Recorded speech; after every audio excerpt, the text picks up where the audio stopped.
When you think of cunning, deplorable, power-hungry Disney villains, who do you think of? Do you think of Scar from The Lion King, who killed his own brother just so that he could sit atop the throne of Pride Rock? Do you think of Lotso from Toy Story 3, whose manipulation and intimidation allowed him to rule over the daycare and every toy in it with an iron fist? Do you think of Syndrome from The Incredibles, who was willing to kill off every single former public superhero and create weapons of mass destruction just so that he could pretend to be a hero who can save the world? Do you think of Judge Claude Frollo, whose heinous actions and twisted ideology that are both masked under his religion led him to the systematic oppression of an entire people and caused him to nearly burn down Paris in the pursuit of his own lust? Or do you even venture to Disney Channel and think of Bill Cipher from Gravity Falls, who is chaos incarnate and just wants to see everything and everyone burn? There are many great candidates to choose from Disney, Pixar, and even Disney Channel. But for me, there is one particular villain who comes to mind. A villain so heinous that his bigotry led him to murdering his own brother in cold blood. A villain who then went on to manipulate an entire island of people into following him and submitting to his religion-coded class system as a long-term plan of systematic genocide that is intended to kill every single participant. A villain who is quick to kill off anyone who gets in his way the moment they step out of line or are no longer useful to them. A villain who tried to genocide an entire populace and nearly succeeded twice just because he believed himself to be better and more moral than them. When I think of the most evil Disney villain in history, I think of Emperor Belos from The Owl House. I'll play.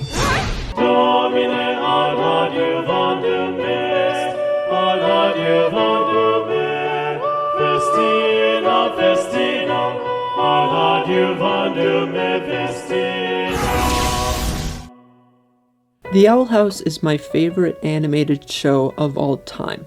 I love almost everything about it. The setting, the world building, the magic system, the themes, the music, and most of all, the characters. Far and away my favorite character in the show is Luz Noceda, but there isn't a single character that is glaringly bad, unlike some of my other favorite media of all time. That said, the start of the story of the Owl House far predates Luz. Our villain's story starts in the late 1600s in Connecticut with two brothers, Caleb and Philip Wittebane. While the exact details are unclear, Caleb and Philip Wittebane were born into the recently founded colony of Connecticut. As the two grow up as orphans, Caleb and Philip eventually become witch hunters, a practice of the fictional Gravesfield, Connecticut, but also a practice in the very real setting of colonial America from the 1450s to the 1750s, which involved the persecution and murder of anyone who would practice witchcraft, which ranged anywhere between someone practicing an alternative religion to Christianity or someone being smarter than they should have been, which is part of the reason why women were targeted obscenely more than men in this era. That's correct. A girl answered a math problem. You know what that means.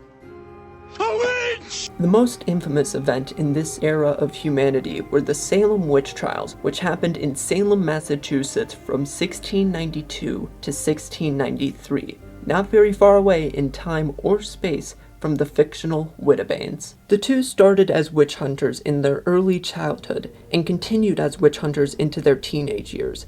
As Philip was mainly raised by Caleb, his older brother, Philip devoted himself to witch hunting completely, even going as far as to make it his entire identity, carving a mask out of wood to resemble a stag. In Christianity, which, if we're going off of the time, location, and occupation, is likely what Caleb and Philip were, the stag is a symbol of purity, the destroyer of the devil, and a symbol of God himself. More specifically, in Catholicism, the white stag represents the story of the martyr Saint Eustace, who was converted to Catholicism and the word of the Lord after seeing a vision of Christ between the stag's antlers. As such, the white stag often represents not just the previous virtues, but also the concept of conversion, which will become very important later. After years of hunting, after years of practice and devotion, the two brothers lived as witch hunters on their own until one fateful day where they were tested. By a woman. What? They were tested by an actual witch named Evelyn, who came from a realm called the Boiling Isles. While Philip was unswayed by Evelyn the Witch, Caleb was. Caleb was completely captivated by Evelyn and the actual real magic that she could perform. Eventually, Caleb left the human realm for the Boiling Isles, leaving his brother Philip behind. Philip was enraged, believing his brother to have been enchanted under the nasty witch's spell. Philip spent the next 5 years searching for his brother, searching for a way to get to the Boiling Isles, and he eventually found it in the form of Titan's blood, a substance from a being of immeasurable power from the Boiling Isles, which can facilitate realm travel. When he got to the Boiling Isles, Philip viewed it as a disgusting, heretical, and quite literally hellish land of monsters. When he eventually found Caleb, after 5 years of life with Evelyn, the two developed a genuine bond with each other, to the point where they were expecting a baby together. Through genuine curiosity and connection, Caleb had managed to break through his biases and start a life with Evelyn. However, this experience didn't break Philip's biases. It broke his sanity. How could his brother do this? The two of them were witch hunters, and here is his brother, his guardian, his only friend, actively living with one and creating life with one? This moment caused Philip to spiral, lash out, and murder his brother, stabbing him to death with a knife. This first action is not only heinous in its own right, but it's also the start of Philip's villainy. With Scar from the Lion King, it was at least understandable why he did what he did from a motive standpoint. He wanted to rule the Pride Lands, but he was a weaker lion compared to Mufasa. He couldn't overthrow his brother directly, which is standard behavior for lions to do, so he facilitated Mufasa's murder and Simba's removal via third parties, all so that he could assume the throne and rule over the Pride Lands as next in line. Even though it's horrible, there is a clear, thought-out goal in mind with Scar. With Philip, on the other hand, killing his brother got him nothing. He murdered his own brother for nothing. Philip was just angry and bitter that his brother would even dare stray away from their bigoted and ignorant ideology and dogma that they grew up with. Caleb was able to grow and change as a person, and for Philip, that was simply too much for him to even comprehend, let alone tolerate or accept.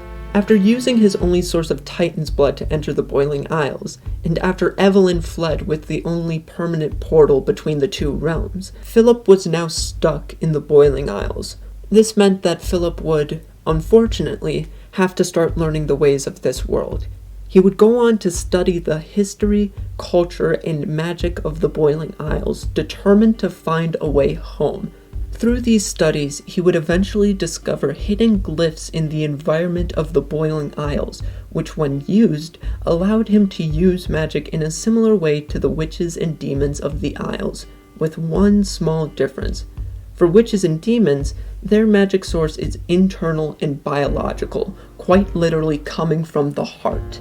As such, casting spells as a witch or demon is as easy as drawing a circle in the air.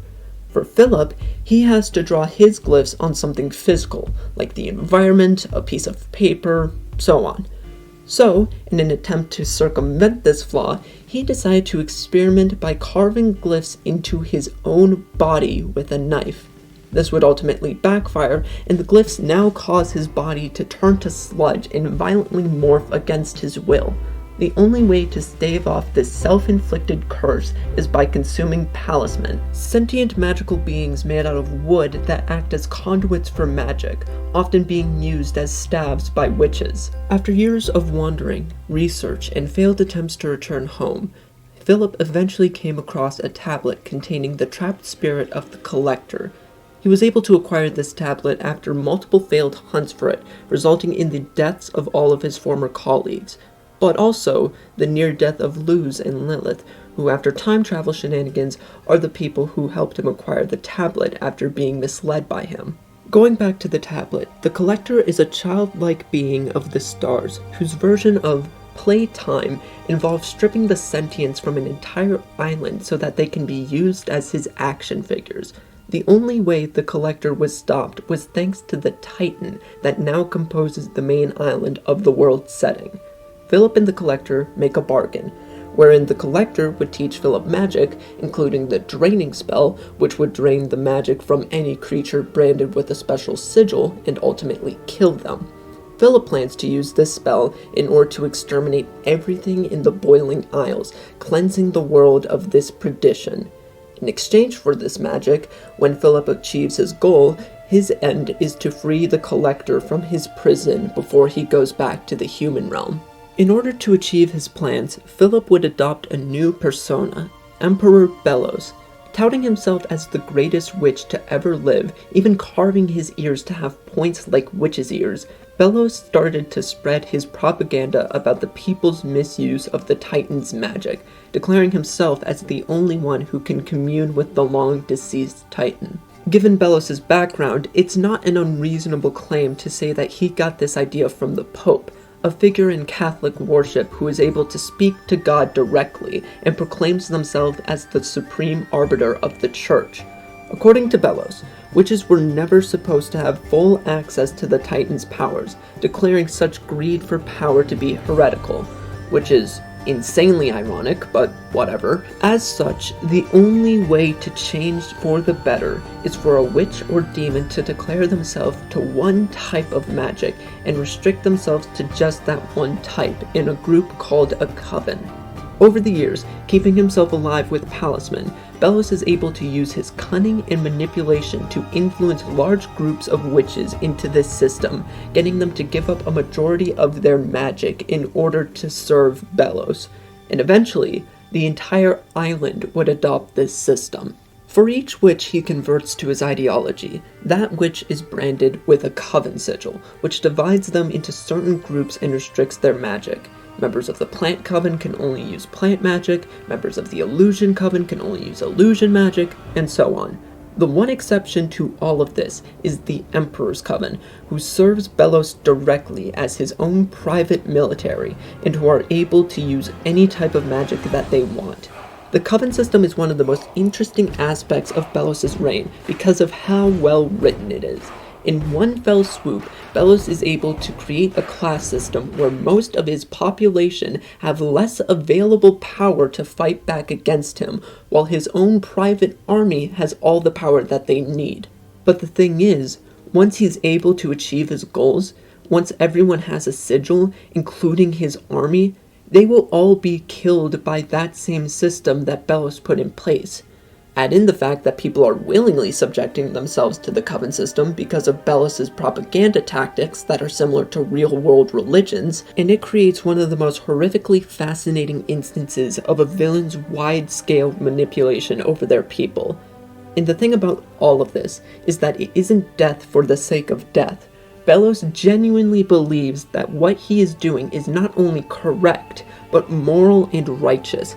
This man, who is so poisoned by hatred, genuinely believes that the mass extinction of an entire race of creatures is what he was born for, even though his entire identity of a witch hunter is based on factually dubious claims of witchcraft that have resulted in the unjustified murder of dozens of thousands of innocent people. This fascism is very different from the likes of Lotso from Toy Story 3. Because with Lotso, his goal is ultimately to just rule over the daycare. His goal is to have control over the fates of the toys after losing control of his own fate. But that's not the case with Belos. Sure, the events of his backstory spiraled way out of his control on many different occasions, just like Lotso, but at the end of the day, Belos doesn't want to rule over the Boiling Isles until the end of time. He only wants to rule as long as he has to until his exit is achieved. On a similar note, while Syndrome from The Incredibles also wants to kill all supers and install himself as the biggest and best superhero of all time, Syndrome's end goal is to coast off of his power and popularity, and when he's old and he has had his fun, he will just sell his inventions back to the public to get even richer while undermining the gifts of the natural, real supers. Belos, on the other hand, doesn't want to coast off of anything. His rule is only a means to an end. His ultimate goal isn't to be emperor and stay emperor. His goal is to act as this holy and powerful figure until he finds a way home, at which point he will completely abandon the Boiling Isles while killing everyone on the way out. To help kickstart his reign, Belos also employed the use of Grimwalkers, an artificially created clone-like entity that behaves the way that the creator makes them. Belos, deciding that self-mutilation and wide-scale genocide isn't morbid enough, creates the clones in the image that he has of his dead brother Caleb.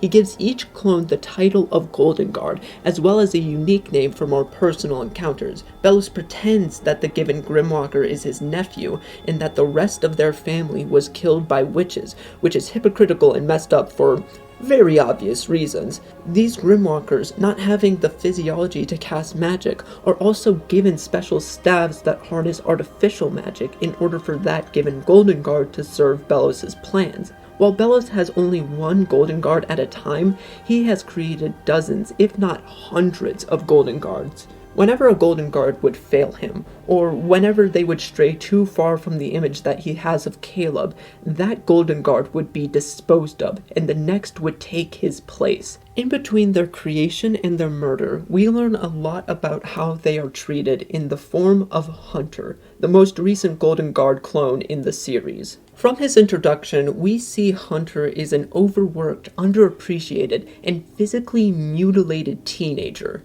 His left ear is permanently clipped, his body is covered in scars, he has bags under his eyes, and the right side of his face has this massive gash on it.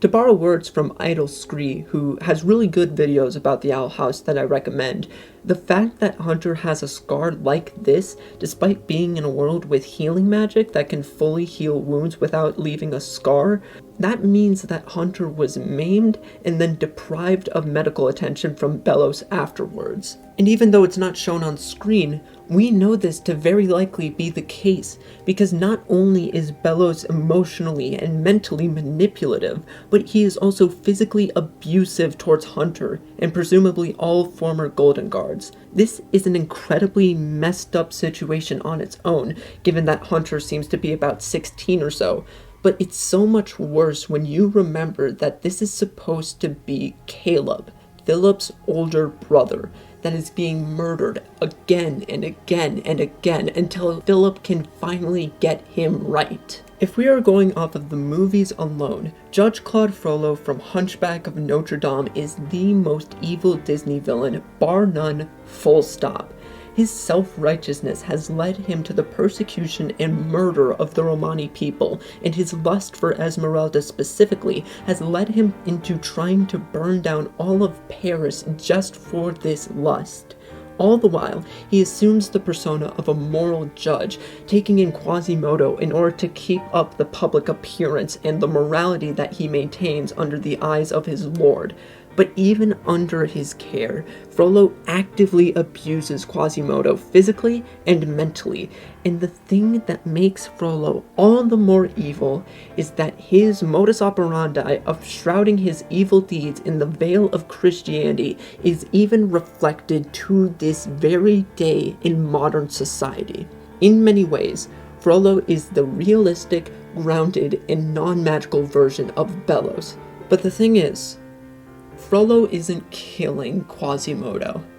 Moreover, Frollo isn't killing Quasimodo again and again and again and again until Quasimodo is the exact person that Frollo wants him to be. Moreover, Frollo is hostile, if not murderous, to people who don't follow his religion in his specific way. But for the people who do follow his religion in his specific way, he's more or less pretty civil. Belos, on the other hand, doesn't care if you are following him or not. He doesn't care if you are upholding his system or not. He doesn't care because all of it is meant to kill every single person in the Boiling Isles. It doesn't matter where your allegiances lie. It doesn't matter where your values lie. If you are from the Boiling Isles, Belos wants you dead. If you have the misfortune of being from the Boiling Isles, Belos believes that you are a part of a herd that needs to be culled. From here, most of the events of the show proper play out. Belos continues to rule over the Isles and manipulate the Emperor's Coven into doing his dirty work as he tries to find a way home, so that he can end all life on the Isles, not release the Collector because he is a figurative and literal backstabber, and return home as a prophet. It is only thanks to Luz Noceda, a human from Connecticut who is an actively kind, loving, and open-minded person who is accepting of the world that she finds herself in, that Belos is thwarted. Luz Noceda is a member of a younger generation who is willing to learn and accept others, and she is the reason why Belos was thwarted. I could make an entire character essay on Luz Noceda. Hell, at some point I probably will, but she is not the subject of the video this time. However, she is a part of the final scene that we see Belos, which also serves as the perfect encapsulation of Belos' character. After possessing the Titan himself and nearly corrupting the entire island, including Luz, he is ripped away from the heart of the Titan and exposed to the world. He tries to assume his human form and persuade Luz that pulling him free of the Titan's heart somehow removed his curse that was placed on him all those years ago by those awful witches. He tries to apologize. He tries to frame himself as the victim of all this. But Luz just stares at him, completely unmoved. Acid rain starts to rain down on Belos, and his body starts to dissolve into sludge. He begs Luz to help him, telling her that letting him die makes her no better than the monsters of this world, but she just stares at him and watches him suffer. Belos, someone who has used his cunning power and manipulation to nearly end the world twice, is left physically and socially powerless. What makes this moment so good is that there is no debate, no grand speech from Luz detailing why Belos is evil, no big fight, no attempt to even acknowledge what Belos is suffering from, because he does not deserve it. They do not even attempt to redeem Belos like Luz has redeemed so many other characters, because he does not deserve it. He does not deserve anything except the cold, blank stare of someone he manipulated, who sees him for what he has always been, a monster. And because Belos couldn't adapt, because Belos couldn't learn, because Belos couldn't accept, he is killed by the literal world around him, and his reign comes to an end. Ew, it's on my claws! What someone deems as evil is often subjective.